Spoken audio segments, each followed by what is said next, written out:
નમસ્તે ખેડૂત મિત્રો, તમારું સ્વાગત છે અમારી વીઆર બજાર ભાવની ચેનલમાં। તો મિત્રો, આજના આ વિડીયોમાં ઊંઝા માર્કેટિંગ યાર્ડના હરાજીના તાજા બજાર ભાવ આવી ગયા છે। તો આજે તારીખ 4/1/2025 ને વાર છે શનિવાર। તો જીરું અને વરિયાળી સહિતના તમામ પાકમાં જોરદાર સુધારો જોવા મળ્યો છે।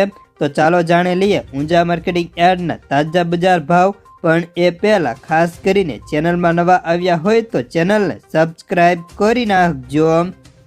ધાણા 1450 થી 1451 રૂપિયા, અજમો 1800 થી 2692 રૂપિયા, વરિયાળી 1050 થી 3000 રૂપિયા, તલ સફેદ 1800 થી 2406 રૂપિયા, જીરું 4000 થી 5380 રૂપિયા, રાયડો 1130 થી 1141 રૂપિયા, સુવા 1330 થી 1575 રૂપિયા, ઈસબગુલ 2475 થી 2941 રૂપિયા, જે બજાર 20 કિલોગ્રામ દીઠ આપેલ છે।